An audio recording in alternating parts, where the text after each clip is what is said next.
Praise the Lord, friends. I hope you all fine, and I welcome you all in part 3 of today's Sabbath school study, that is of 29th May, and the title is Mark of Beast, पशु की छाप, पशु के छाप। और इसके बारे में हम आगे पढ़ते हैं।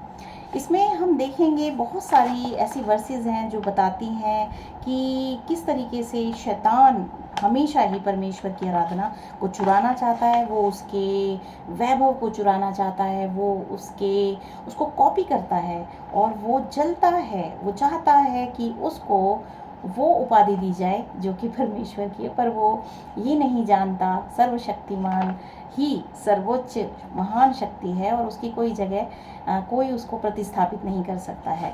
तो यशायाह अध्याय 14 की 14 में लिखा है, मैं मेघों, शैतान की ये भाषा है कि मैं मेघों, शैतान कहता है मैं मेघों से भी ऊंचे ऊंचे स्थानों के ऊपर चढ़ूंगा, मैं परम प्रधान की तुल्य हो जाऊंगा। रिविलेशन अध्याय 5 उसकी 9वीं वर्ष बताती है।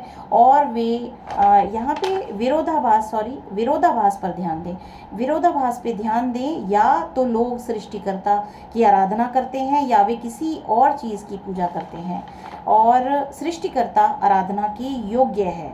अध्याय 5 की 9 में मैं पढ़ना चाहूँगी कि सृष्टिकर्ता ही आराधना के योग्य है। इसमें लिखा है, और वे यह नया गीत गाने लगे कि तू इस पुस्तक के लेने और उसकी मोहरें खोलने के योग्य है। हमारे प्रभु यीशु मसीह ही जो है मोहरें खोलने के योग्य हैं, क्योंकि तूने वध होकर अपने लहू से हर एक कुल और भाषा और लोग और हर जाति के लोगों में से परमेश्वर के लिए लोगों को मोल लिया है।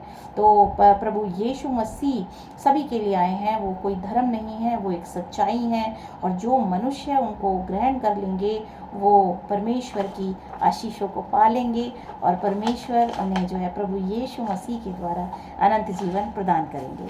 यहाँ पे आगे हम पढ़ते हैं, मसीह और शैतान के बीच विवाद स्वर्ग में आराधना को लेकर शुरू हुआ, और जो कि मैंने पढ़ी है अभी वर्ष 14 की 14, उसमें शैतान कह रहा है कि मैं ही हूँ जो कि ऊंचे ऊंचे मेघों के ऊपर मैं चढ़ सकता हूँ। शैतान केवल सृष्टिकर्ता की आराधना चाहता था। प्रकाशित वाक्य 13 के अनुसार वह जमीन के पशु की गतिविधि के माध्यम से सफल होता है।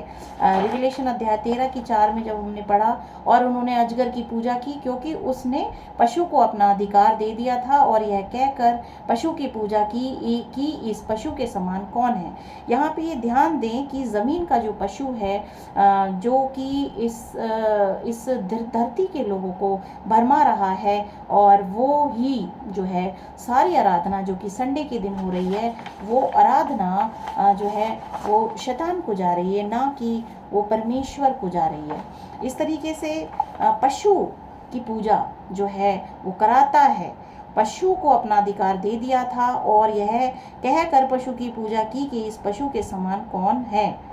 तो रोमन कैथोलिक चर्च जिसने कि संडे जो है दिन जो परमेश्वर की आज्ञा को बदला, और उनके द्वारा ही अजगर की पूजा की गई क्योंकि उसने पशु को अपना अधिकार दे दिया था, और यह कहकर पशु की पूजा की कि इस पशु के समान कौन है। और जब हम इसमें आगे हम कंपेयर करेंगे डैनियल अध्याय 7 की 25 वर्ष और उसको रेविलेशन 13 की 5 से करेंगे, और यहाँ लिखा है, दानियल 7 के साथ तुलना से पता चलता है कि यह जमीन पर का पशु उस छोटे सींग के समान है जो समय और व्यवस्था को बदलना चाहता था। जो तो प्रकाशित वाक्य में छोटे सींग की बात हो रही है, वो छोटा सींग यही है रोमन कैथोलिक चर्च, और ये जो है समय और व्यवस्था को बदलना चाहता है, जैसे कि उसने साबित की आज्ञा को बदलकर उसने संडे वर्शिप कर दिया, और शनिवार का दिन जो है, जो कि सैबत का दिन था, व्यवस्था का दिन था, उसको हटा के उसने जो है रविवार का दिन निर्धारित किया, और रविवार का मतलब है सूरज की उपासना, और इसके द्वारा उसने समय को बदल दिया, व्यवस्था को बदल दिया, और 1260 भविष्य सूचक दिनों के लिए अधिकार का प्रयोग करता है, यानी 1260 वर्षों के लिए वो जो है पूजा कराता है, शैतान की पूजा कराता है लोगों के लोगों के द्वारा। कंपेयर करते हैं दानियल अध्याय 7 की 25, और उसमें लिखा है, और वह परम प्रधान के विरुद्ध बातें कहेगा और परम प्रधान के पवित्र लोगों को पीस डालेगा और समयों और व्यवस्था के बदल देने की आशा करेगा, वरन 3.5 काल तक वे सब उसके वश में कर दिए जाएंगे। और सब उसके वश में कर दिए गए। अध्याय 13 की 5 रिविलेशन, कौन उससे लड़ सकता है, और बड़े बोल बोलने और निंदा करने के लिए उसे एक मुंह दिया गया और उसे 42 महीने तक काम करने का अधिकार दिया गया। और आगे हम पढ़ते हैं, समय से संबंधित 10 आज्ञाओं के परमेश्वर के नियम का एकमात्र भाग चौथी आज्ञा है। इस कलीसिया ने उपासना का दिन शनिवार 7वें दिन से बदलकर रविवार सप्ताह का पहला दिन करने का प्रयास किया है। तो रोमन कैथोलिक जो चर्च है उसने इसको बदल दिया है। और इसके बाद जो है मैं एक और पार्ट में नेक्स्ट में आगे बताना चाहूँगी, क्योंकि आज का सैबथ स्कूल काफ़ी बड़ा है, तो आप अवश्य ही नेक्स्ट पार्ट को भी देखें। प्रभु आपको आशीष दें।